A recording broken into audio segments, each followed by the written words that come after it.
ဒီနေ့ပါကျွန်တော် LCCI level 2ရဲ့ဥက္ကဋ္ဌရှင်တွေက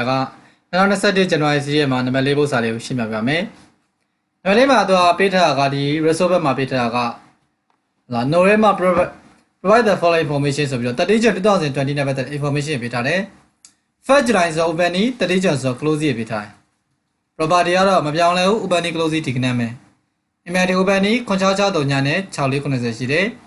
other receiver rental income ကျွန်တော် rental income နဲ့ပတ်သက်ရင် other receiver ရှိတယ်။ asset opening debit closing credit ရှိတယ်။ trade payable liability general expense payment to supplier receipt from rental income ရတဲ့ငွေ return over revenue wages ဆိုပြောထားပြီးတော့ also wear on cash payment အရာအလုံးလက်ငင်းရဖြစ်ပြီးတော့ all purchase wear on credit visit အဝယ်အောင်တော့အကျွေးဝယ်ပါတဲ့အဲ့တော့ကျွန်တော်တို့က credit purchase ရရင် total purchase ရရင်အတူတူပဲ cash purchase စေးဒီ revenue ဒီ cash စေးလို့ပြောရတယ်အတူတူပဲဟုတ်ပြီသူပါမိထားတယ်ကျွန်တော်ကြည့်ကြည့်အောင်သူမိထားတော့ prepare the following ကအပါကောင်နဲ့ဆက်ပြပါ30 June 2020 balance account the day and balance down 1st July 2020 ဆို opening closing လဲဆွဲချပေးပါလို့ပြောထားအဲ့ကျွန်တော် rental income ကောင်လေးကျွန်တော်ဆွဲကြည့်အောင် rental income က rental income နဲ့ပတ်သက်သူပါပေးထားဆို other receiver ပေးထားတဲ့ asset opening debit မှာထည့်လိုက်မယ်1ရက်9လ2019ဒါ opening debit မှာထည့်လိုက်မယ်1ရက်9လ2019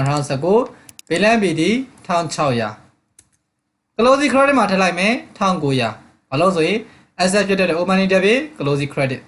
36လ2020နဲ့ closing ဆိုနည်းနည်းလေးတစ်ချောင်းလောက်ချန်ပြီးထည့်မယ် balance CD 1900ဆိုထည့်လိုက်မယ်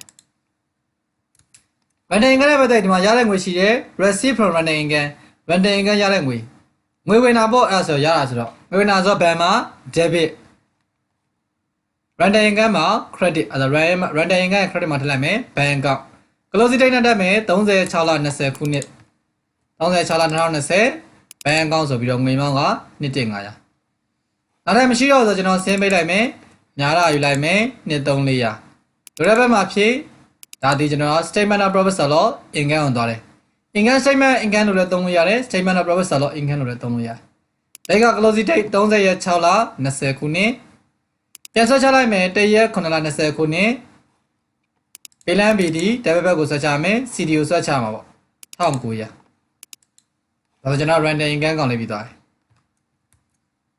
နောက်တစ်ခုသူဆွဲခိုင်းတာတော့ trade payable ledger control ကောင်လေးဆွဲခိုင်းတာဒါကျွန်တော် trade payable ledger control ကောင် trade payable ဆိုကျွန်တော်က opening credit ထဲ closing debit ထည့်လိုက်မှာပေါ့ liability ကိုဒါကျွန်တော် opening credit မှာထည့်လိုက်မယ်1ရက်9လ2019 balance BD 6930 closing ဆိုတော့2ကြောင်းလောက်ချန်ပြီးထည့်လိုက်မယ် balance CD 8393 payment နဲ့ပတ်သက်တာကျွန်တော်ကြည့်ကြည့်အောင်ဘာရှိလဲ payment to credit supplier ကိုကျွေးဆက်တယ်ငွေထွက်မယ် bank credit payment မှာ debit နောက် payment debit မှာထည့်လိုက်မယ် closing date နဲ့ bank account ဆိုပြီးတော့မဟုတ် payment to supplier လို့ရေးလို့ရတယ် bank account လို့လည်းရေးလို့ရတယ်ငွေမောင်းက8490 return over ဆို payment နဲ့ဆိုင်တယ် return over က credit payment မှာ debit နောက် payment debit မှာထည့်လိုက်မယ် return over 830ဒါကတော့ closing date နောက်တော့ discount တွေပါလေမရှိတော့ဘူးဆိုတော့ကုန်သွားပြီစင်းပိတ်လိုက်မယ်များတာယူ credit ကများတယ် debit ဘက်မှာ debit ဘက်ကများတယ် credit မှာဖြစ်လိုက်မယ်ဖြစ်လိုက်တဲ့ခဏလေးကျွန်တော်တို့ကဘာဖြစ်မှာဆိုရင် credit purchase နဲ့ total purchase နဲ့တူမယ်ဘာလို့ဆိုရင်ဒီနှစ်ပိုင်းမှာအကျွေးဝယ်ပဲရှိရလက်ငင်းဝယ်မရှိလို့ပြောထားတယ်ဒါကတော့ closing date တက်မယ်ပြန်ဆွဲချကျွန်တော် CD ကိုဆွဲချမယ်1ရက်9လ20ခုနှစ် balance BD 8090ဆိုပြီးကျွန်တော်ဆွဲချပေးရမယ်ဟုတ်ပြီနောက်ထပ်ဗာမိထားလေကြည့်ကြအောင်နောက်ကကျွန်တော် statement of profit ဆိုလို့မိထားတယ်။ profit ဆိုလို့ဆွဲကြည့်အောင်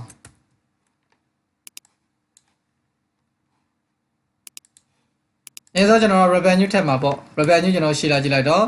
revenue ရှိတယ်148,600 returning ဝယ်မရှိဘူးအဲဒါတခါနောက်ဆုံးမှထည့်လိုက်မယ်148,600အဲ့ဒါကျွန်တော် cost of sale ကိုနှုတ်မယ် opening နဲ့ purchase နဲ့ပေါင်း closing ကိုနှုတ်opening inventory ကကျွန်တော်ဘယ်လောက်ရှိလဲဆိုကြည့်ကြအောင် opening inventory က9663ည opening inventory 9663ည purchase ကကျွန်တော် credit purchase ပဲ89663ည return over ရှိရကျွန်တော် return over နှုတ်မယ် return over က830ကျွန်တော် return over လေးရှိနေ return over လေးနှုတ်ပြမယ်830 closing inventory ကဘယ်လောက်ရှိရဆိုရင်6480နောက် closing inventory နှုတ်မယ်စင်းရှင်းလိုက်ရင် cost of sale ရမယ် revenue ရ cost of sale နှုတ်တော့ gross profit income ပေါင်းမယ် income ပါရှိရကျွန်တော် rental income ရှိတယ် rental income ဘယ်လောက်ရှိရဆိုကျွန်တော် INE income profit salon income အနေနဲ့သုံးမယ်ကနေ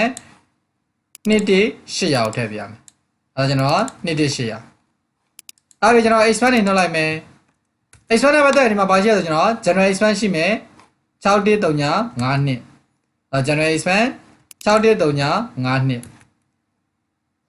နောက်တစ်ခုဆက်ကြည့်တော့ wages ရှိမယ်6840ကျွန်တော် wages 6840နောက်တော့ဘာမှမရှိတော့expense တွေအကုန်လုံးပေါင်းမယ်နောက်ကိုထုတ်လိုက်မယ်အဲ့တော့ income နဲ့ gross profit နဲ့ပေါင်း expense ကိုနှုတ်လိုက်လို့ချင်း profit for the year ရတယ်ဟုတ်ပြီအဲ့ဆိုရင်နောက်တစ်ခုဆက်ကြည့်အောင် Assess the effect on November probability and cash flow hit aside to say go on credit basis ကော်မစီကိုကြေးရောက်မယ်ဆိုရင်သူရမှာ probability ဘာဖြစ်စေမလဲ cash flow ဘာဖြစ်စေမလဲကျွန်တော် probability ဘာဖြစ်စေမလဲဆိုကော်မစီကိုအကျွေးရောက်ပြီဆိုရင် probability ကျတယ်လို့ပြောလို့ရတယ်တက်တယ်လို့လည်းပြောလို့ရတယ်ကျတာဘယ်လိုကြောက်ကြနိုင်လဲဆိုကျွန်တော်အကျွေးရောက်ရင်ကျွေးဆုံးနေဖြစ်နိုင်ရရှိတယ်အကျွေးဆုံးဖြစ်လိုက်လာလို့ရှိရင် exam ဖြစ်တဲ့ probability ကျနိုင်တယ်တက်တယ်လို့ပြောချင်တယ်ဆိုရင်တော့အကျွေးရောက်တဲ့အတွက်ရောင်းကောင်းလာမယ်ရောင်းကောင်းတာဖြစ်တဲ့အတွက်အယောင်များလာ income များလာရင် profit လည်းများလာမှာပဲအဲ့ဒါကျွန်တော်တို့အဲ့ဒါလေးရေးပေးရမယ်ဒါ probability နဲ့ပတ်သက်ပြီးကျွန်တော်ဗာဖြစ်အောင်ဆိုရင် will be ratio ရောက်တာမယ် if goods are supplied on credit there is potential for inquiry which will be ratio probability လားအကျွေးရောက်တာဖြစ်တဲ့အတွက်ကျွန်တော်အကျွေးဆုံးဖြစ်နိုင်ခြေတွေများလာမယ်အဲ့အတွက်အမြတ်ကိုရောကြစေနိုင်တယ် cash flow က deteriorate ဆိုကျွန်တော်ရောကြသွားနိုင်တယ်ဆက်ရုပ်သွားနိုင်တယ် as many were receive later ငွေရတာနောက်ကျတာဖြစ်တဲ့အတွက် cash flow လည်းကျနိုင်တယ်ဆိုပြီးကျွန်တော်ဖြည့်ပေးလိုက်တာပေါ့ဟုတ်ပြီနော် okay နောက်ထပ်ပါမေးထားလိုက်ဆက်ကြည့်အောင်ဒါပါပဲနော် okay ပါကျေးဇူးတင်ပါတယ်